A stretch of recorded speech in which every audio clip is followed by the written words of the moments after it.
we first got married, I didn't think we were perfect, but we were solid. We argued like any couple, disagreed over a couple of things, and got on each other's nerves, especially during tax season or when someone forgot to take the trash out. But we always worked through it. At least that's what I thought. I guess I didn't see the cracks starting to form until his brother moved back into town. His elder brother, Kaden, had been through 3 divorces by the time he was 42, each one messier than the last. He wore them like battle scars, bragging about how women always flip the script and how marriage was a trap for men who don't know better. My ex, Damon, used to roll his eyes at that kind of talk. He'd say his brother was bitter and burned too many bridges and he was just salty that he never picked the right woman. I agreed, but I never said it out loud. I didn't want to get between them. It started with weekend visits. Kaden would swing by for drinks, and I'd hear them laughing in the living room while I made dinner or folded laundry. I didn't think much of it until it turned into a daily phone calls and guys' nights that got more frequent and longer. Damon would come home with that smug, half-dazed look like he'd just been handed some kind of deep wisdom. He started picking at everything I did. If I asked him to help clean the kitchen, he'd say I was nagging.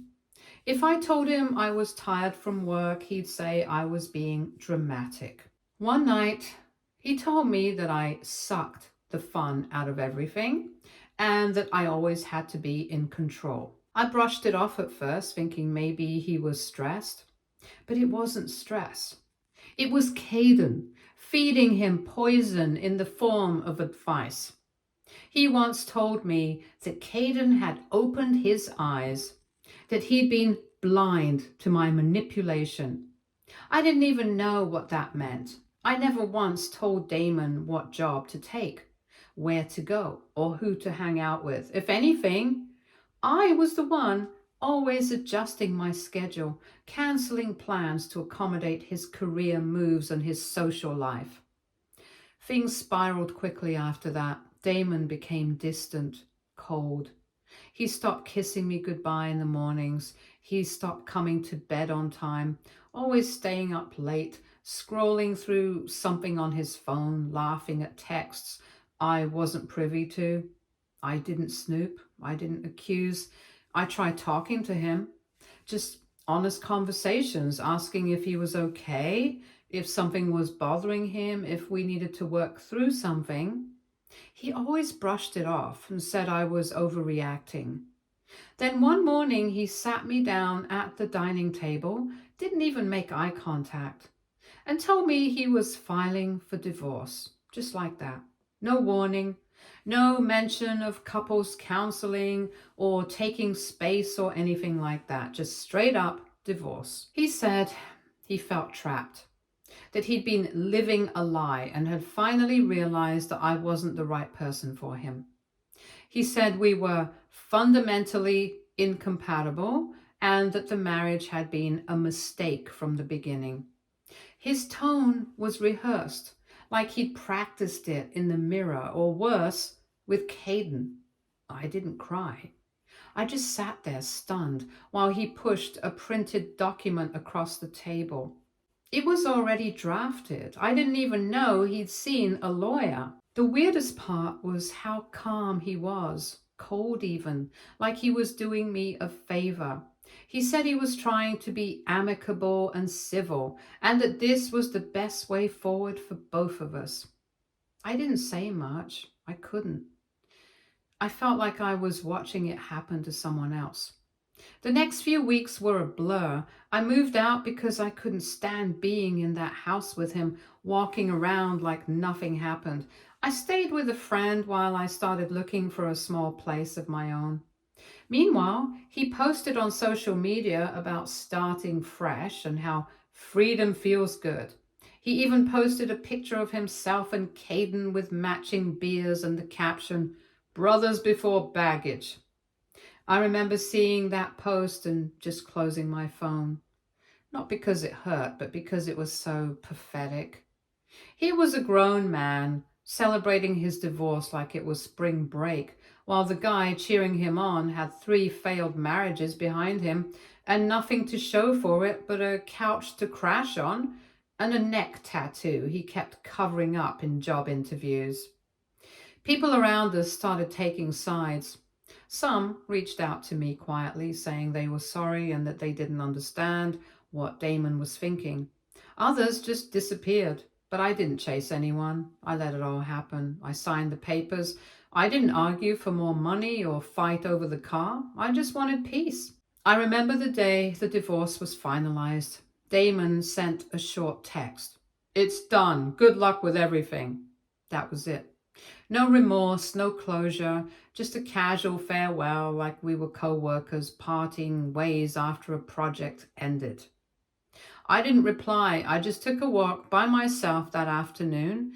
No destination, no music, no phone, just the sound of gravel under my shoes and the strange, heavy relief of knowing I was finally free from someone who chose to throw me away over cheap opinions and broken advice.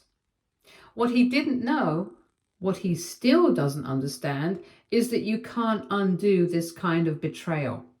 There's no going back from it, no second chance after you've made someone feel replaceable, at least not with me. He thought he'd have the upper hand, that I'd crumble or come begging, but I didn't. And that, I think, is what started to unravel him. Because after the divorce was finalized, it felt like the air had shifted, not just in the legal sense, but something in me had changed too. It was as if the weight of constantly trying to explain myself, constantly shrinking to avoid setting him off, had finally lifted. I wasn't holding my breath. I moved into a small apartment not too far from work. It wasn't fancy or particularly stylish, but it was mine. I didn't need to ask anyone about the paint color. I didn't have to compromise on furniture or justify why I wanted throw pillows that actually matched. It was quiet, peaceful, and just big enough for me to stretch out without feeling like I was floating alone in space. I stayed off social media for a while, mostly because I didn't want to see whatever circus Damon and his brother were putting on. But word still made its way to me. Friends would mention that he seemed to be doing well or that he was glowing in his new single life. Apparently, he and Kaden had thrown a freedom party the week after the divorce went through. He invited a bunch of his college buddies, ordered custom donuts that said things like, "Dodged a bullet," and "No more nagging," and posted pictures like he'd just won the lottery. At first, I didn't care. I told myself he was allowed to process however he wanted, even if it was immature. But there was a part of me, the human part, that felt humiliated. We'd been married for almost 5 years. I gave up job offers and vacations and even a promotion in another city because he didn't want to relocate. I spent holidays with his family, even when mine was begging to see me. I stood by him during his career changes, his rough patches, his late night insecurities, and now I was a punchline, a donut, but fine. Let him celebrate. Let him pretend he escaped some kind of villain. I didn't fight the narrative. I didn't post vague quotes or try to defend myself. Instead, I went to therapy. Every Tuesday at 6 p.m., I talked about the parts of myself I had buried during that marriage, about how often I second-guessed my own instincts just to keep the peace. My therapist told me I had nothing to prove, and it took a while, but I started to believe her. Meanwhile, Damon assumed I'd fall apart. I know that because a mutual friend of ours slipped up one day and mentioned that he was waiting for the moment I'd call him crying.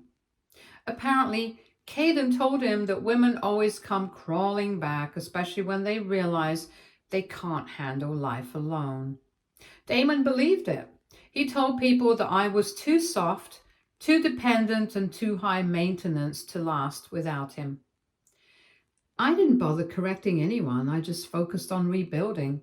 I picked up extra hours at work, not out of desperation, but because I liked staying busy. I used the extra cash to buy myself things I used to feel guilty about. A new bean bag, a better coffee machine, even a weekend trip to a cabin just to unplug. I stopped walking on eggshells and started making decisions like I didn't owe anybody an explanation. The funny thing was, the silence from my end seemed to unsettle him more than if I'd screamed. About 3 months after the divorce, he texted me. Nothing heavy, just a casual, "Hey, hope you're doing okay."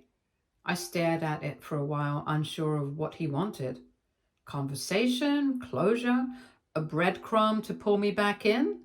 I left it on read. A week later, he texted again. This time, it was a picture of a takeout meal from our favorite Thai place with the caption, "Made me think of you." I didn't answer that one either. And that's when I knew something was shifting.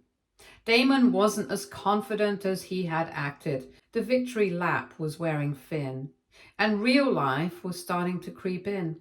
The house we shared had become his bachelor cave. But from what I heard, Kaden had unofficially moved in. What started as just for a few nights turned into, "He's helping me through a transition." They both quit their jobs and had plans to start a business together. A podcast, I think. Something about real talk from real men. God. It bombed, naturally. They recorded a few episodes where they ranted about marriage, toxic women, and how men need to wake up. The response was unkind.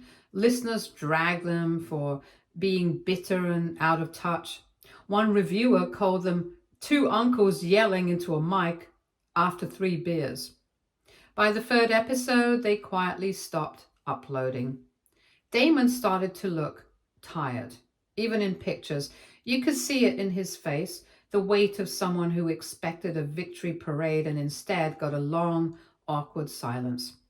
He lost a few close friends too, not because of the divorce, but because people started realizing how easily he turned on someone who had stood by him. Some folks reached out to me and said they didn't want to choose sides, but that they hoped I was okay. I told them I was more than okay. I didn't need to convince anyone, I just kept moving forward.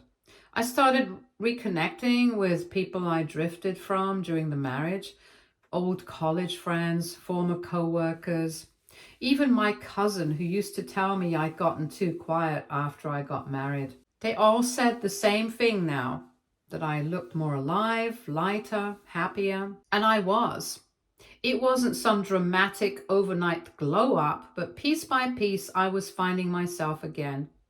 The more I flourished, the quieter Damon got. His social media slowed down, the posts about living his best life faded.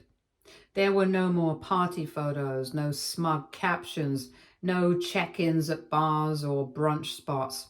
Just the occasional meme repost or a blurry group photo where he didn't look like he wanted to be there. I wasn't spying, I wasn't obsessing, but people talk, mutual friends mention things, and what I heard over and over was that Damon was not the same. I guess when the noise faded and the spotlight dimmed, he realized he'd burned the only bridge that actually mattered. But I wasn't looking back. Update 1.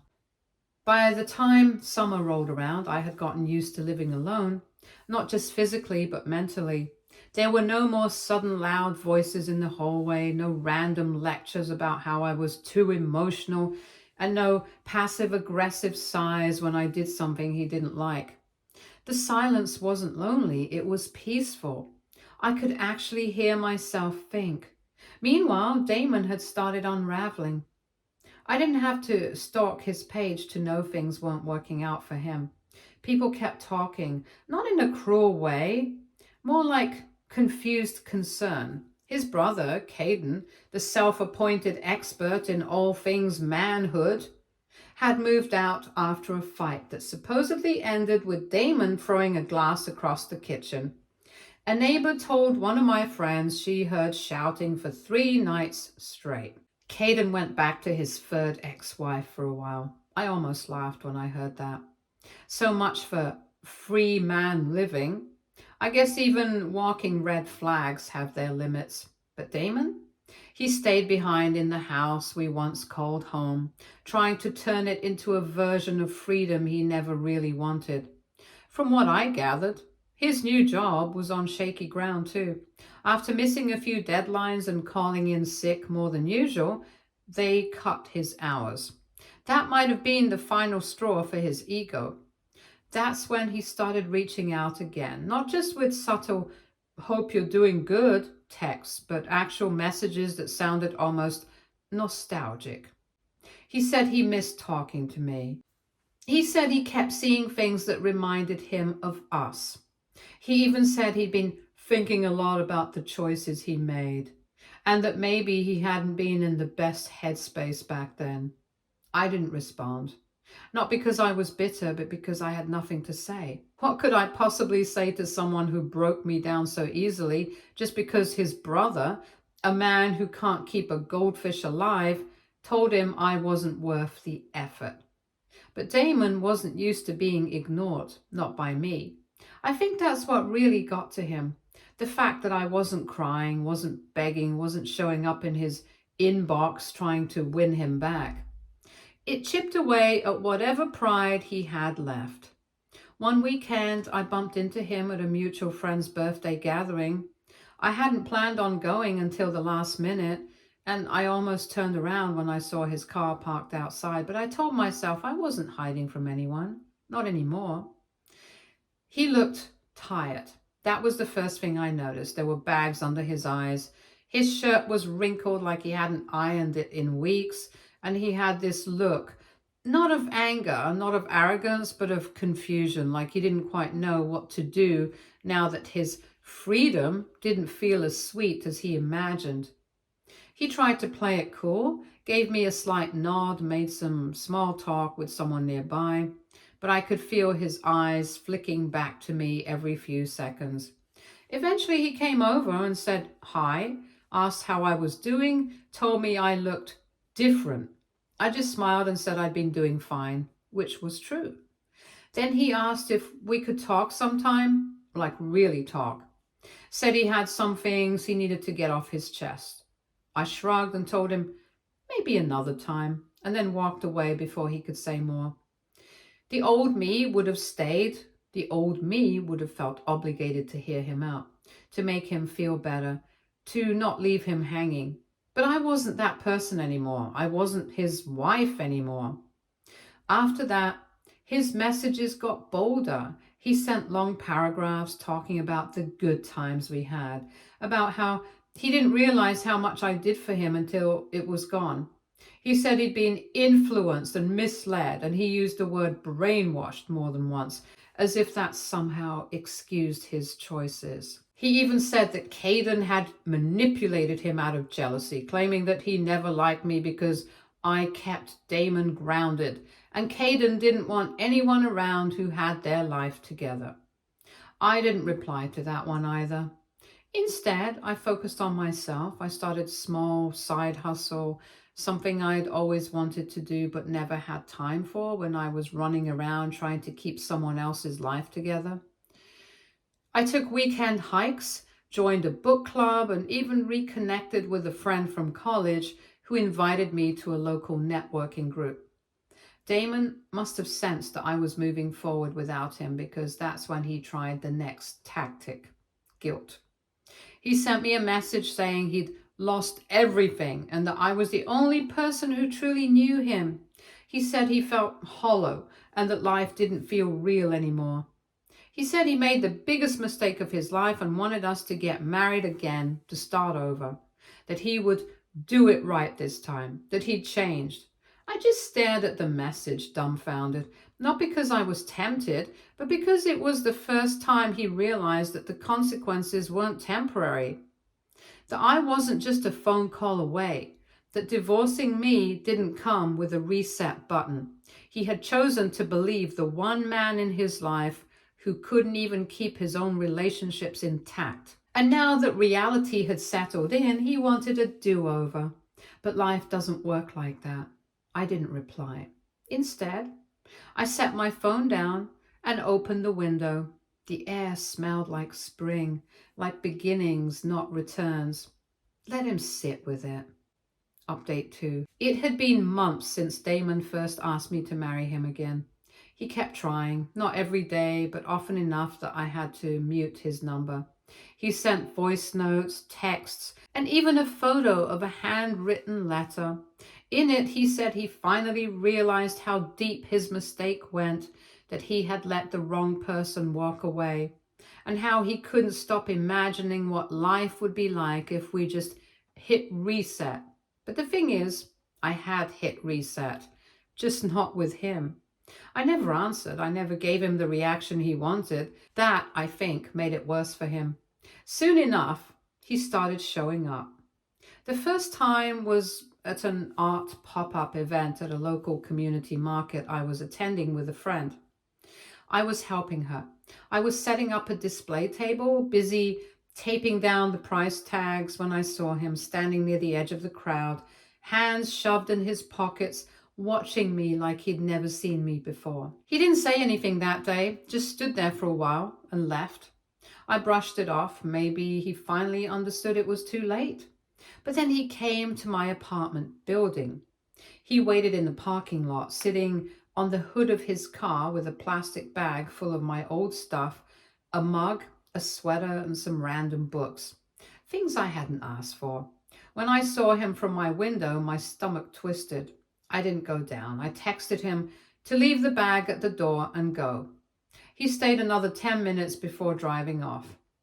And just like that, it became a pattern. He started popping up in the background of my life like some ghost who didn't know he was already gone. Friends told me to block him. I had.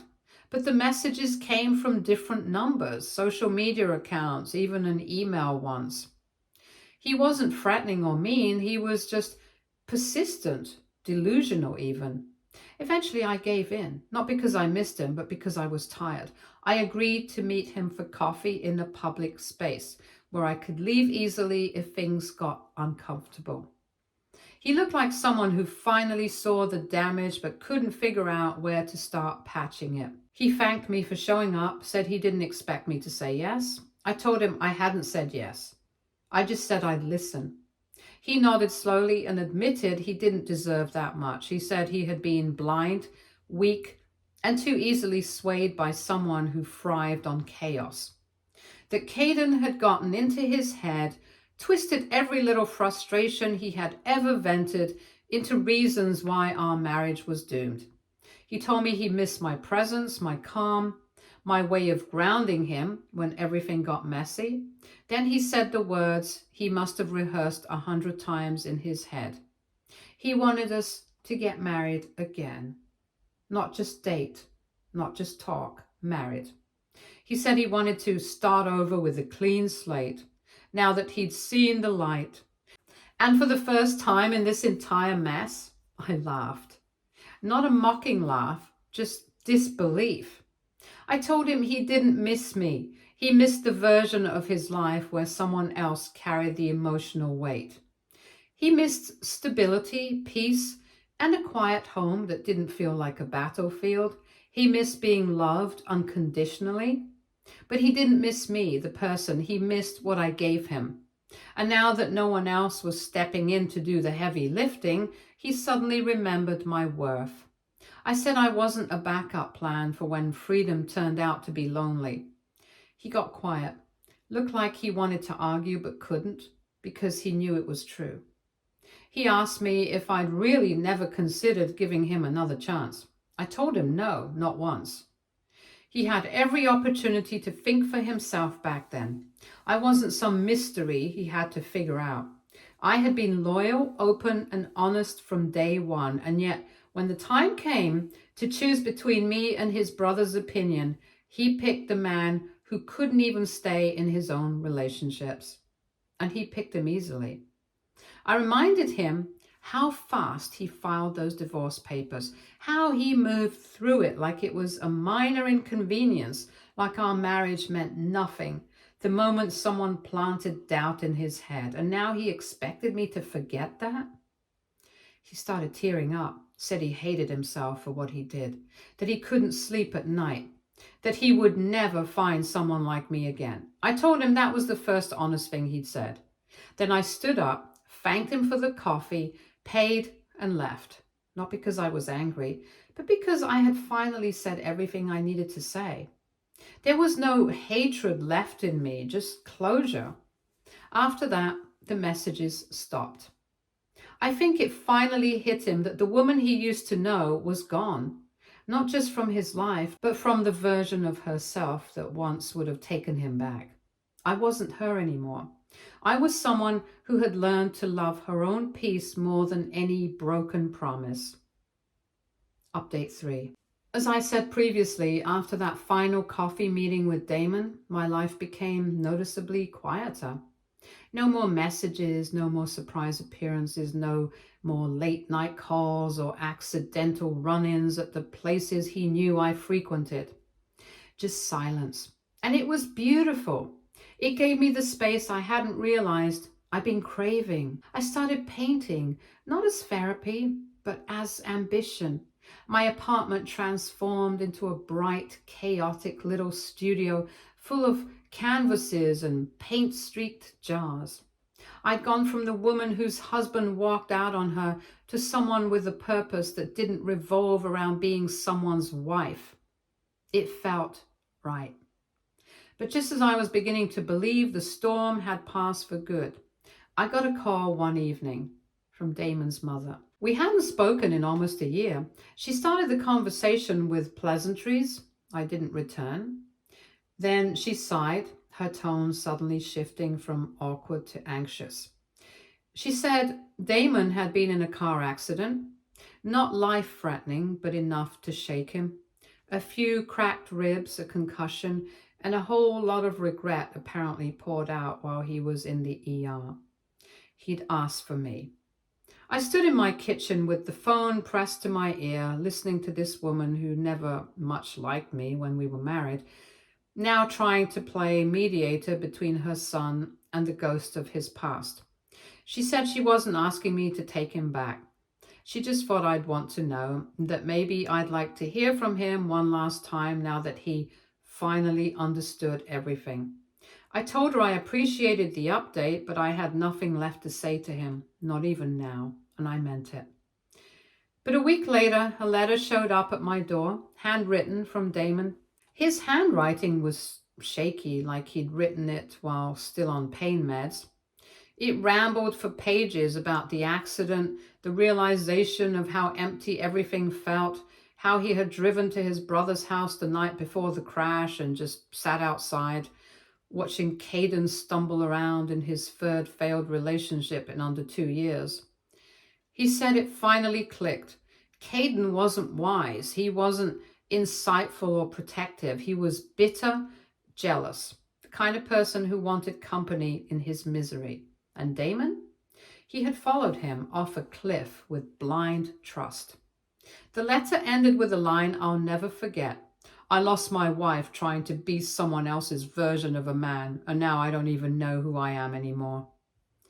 That last line made me feel something I couldn't possibly explain in words. I wasn't angry anymore. I wasn't even sad. I just felt done. I folded the letter, slid it into a drawer, and went on with my day. That weekend, I went to a small dinner party hosted by one of my connections, a mix of creatives, small business owners, and people who all just wanted a cozy night of good wine and conversation. And that's where I met Jason. He was soft-spoken but thoughtful, asked questions that didn't feel rehearsed, laughed easily but never too loudly.